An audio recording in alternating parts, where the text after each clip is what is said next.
Téléchargez gratuitement l'application sur votre mobile iPhone, Android et sur iPad.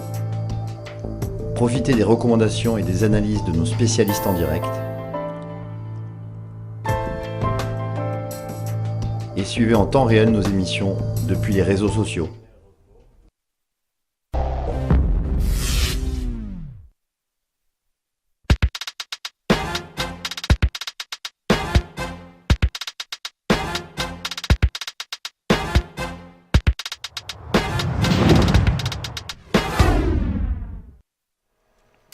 Et nous sommes en duplex avec Jérôme Révillier, fondateur de EOL Trading et Alternative Capital Investment. On va parler avec lui notamment des devises, notamment des devises, et on va commencer par l'euro-dollar. Bonjour Jérôme. Bonjour à tous. Alors comme je disais, on va parler avec vous des devises, notamment l'euro-dollar. L'euro-dollar qui reste stable depuis plusieurs séances. Quel est votre scénario sur la paire ? Alors effectivement, on a cru à la possibilité d'un rebond. Et puis là, on a une très très forte contraction aux alentours des niveaux des 1,13 $. Et donc pour l'instant, ça reste légèrement baissier. Alors c'est un peu le cas sur toutes les devises. On manque vraiment de tendance en ce moment. C'est ce que j'ai publié là dans une étude récemment. C'est-à-dire que là, on est vraiment sur des moments, des zones clés. Donc les tendances fortes, s'affaiblissent mais restent quand même en place. Et puis les tendances baissières, comme l'euro, faiblissent un petit peu, mais sont toujours en place également. Donc là, pour l'instant, sous un 13,30, ça reste légèrement baissier. Et donc il n'y a pas de quoi s'affoler sur l'euro-dollar. Et vraiment, ceux qui achètent pour tenter un rebond, il faut vraiment être très prudent. Ça reste très spéculatif. Tant qu'on reste sous les 1,1330, pour moi, le risque est baissier. Oui, un 16,30, c'est assez loin. On est loin là du... Vous avez dit un 16,30, non ? Un 13,30. Ah, un 13,30, pardon. D'accord. D'accord. Un 13,30. J'avais compris un 16,30, d'accord. Non. On est vraiment sur des ranges très serrés, donc entre 1,1260 et 1,1330, donc ça fait à peine D'accord. 70 Oui, points tout à fait. de marge. On est vraiment dans l'hésitation pure. Par contre, cette compression, ça veut aussi dire que ça pourrait être explosif sur la sortie. Donc il faut être très prudent. C'est vrai que là, tout de même, depuis l'annonce finalement du quantitative easing par la BCE, on a une stabilisation des cours de l'euro-dollar et une stabilisation. On ne peut pas dire un rebond, puisqu'on a rebondi que d'une 200 pips. Est-ce que vous ne croyez pas que justement on a pricé toute la baisse potentielle sur l'euro-dollar et qu'on pourrait justement avoir un rebond maintenant vers les 1,16, 1,17, pourquoi pas? Alors, effectivement, c'est un des scénarios privilégiés. À moyen terme, un rebond peut se mettre en place. On a eu une baisse quand même assez énorme. Effectivement, toutes les nouvelles qui peuvent appuyer sur l'euro sont un petit peu dans les cours. Maintenant, techniquement parlant, il faut vraiment attendre une confirmation, une sortie alors qui se rapproche. On est à 1,1330, on est juste 20-25 points en dessous. C'est vraiment serré. Maintenant, ce qui nous manque, c'est un peu de momentum, c'est-à-dire que certes, beaucoup de choses sont pricées pour la baisse.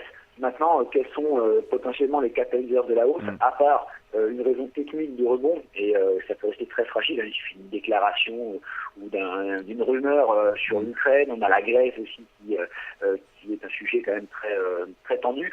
Donc malgré tout, techniquement on pourrait s'attendre à un rebond, mais il faut être patient et attendre vraiment la validation d'une sortie par le haut de ce range. Alors quels sont les autres actifs du coup que vous suivez ? Alors, ce qu'on regarde là actuellement, c'est effectivement plutôt la livre sterling, qui nous donne vraiment de beaux signes de solidité par rapport à l'euro, qui lui reste faible. La livre sterling, elle s'apprécie légèrement plus face au dollar, et puis elle progresse face à toutes les autres devises. Donc c'est vrai qu'on a un petit a priori positif sur la livre sterling, qui est soutenue notamment par une attente potentielle de remontée de taux, ce qui est à contre-courant quand même de la plupart des autres devises.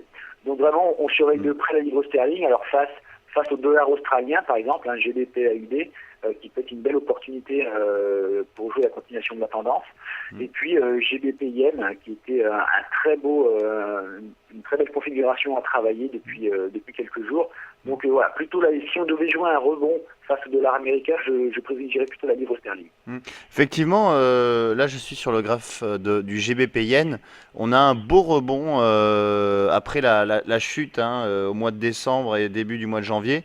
On a eu une stabilisation au-dessus des 175 et ensuite on vient de dépasser les 180 yens, ce qui a propulsé les cours vers 183 là en quelques séances là.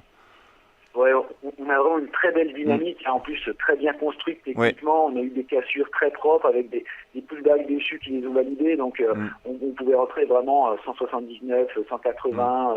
Voilà, il y avait vraiment des belles entrées à faire. On a même nous renforcé encore sur les 180, 182. Donc voilà, on arrive à 183, 183, 90, 182, 90 pardon ce matin. Et la dynamique, elle est là. Donc vraiment, la livre sterling, c'est vraiment la devise que l'on essaie de travailler pour ceux qui veulent prendre une tendance. C'est la seule, peut-être la seule qui montre vraiment des signes de solidité. Quel est votre objectif alors du coup sur cette paire? Alors sur la livre sterlingienne, alors c'est toujours très délicat parce que c'est une paire qui est très très capricieuse, qui peut très vite se retourner. Alors surtout avec le yen et la version au risque. Mais effectivement, voilà, le trade est quand même déjà bien engagé et on va viser les 184, 185 dans un premier temps. 184-20 si je devais donner un objectif précis, ce serait déjà pas mal avant sans doute un repli un peu plus marqué. Prudence quand même toutes les pairiennes avec cette aversion au risque et des potentielles mauvaises nouvelles qui peuvent sortir de l'Eurogroupe et qui pourraient peut-être un peu permettre au yen de se reprendre. Alors, il y a une autre paire également libellée en GBP, en livres, c'est le GBP USD. Est-ce que vous avez un objectif sur cette paire? Alors l'objectif sur la livre sterling dollar, effectivement, alors bon, c'est possible d'en parler maintenant parce que depuis quelques minutes, elle accélère assez nettement, mais c'était, comme je vous le dis, une devise qu'on travaillait depuis pas mal de temps. Alors le prochain seuil technique à surveiller là, à très court terme, c'est 1,53 francs, qui va devoir être dépassé et validé pour l'accélération suivante. Bien sûr, cassure des 1,5330 à 1,5350 pour vraiment ouvrir du potentiel jusqu'à un objectif, disons, de 54,80 et 55,40 même en extension. Mais 54,80, c'est le premier objectif. Merci beaucoup, Jérôme Révillier, donc pour ces éléments sur le Forex. On vous retrouvera donc la semaine prochaine pour reparler donc de ces devises. On va marquer une pause et on se retrouve dans quelques instants.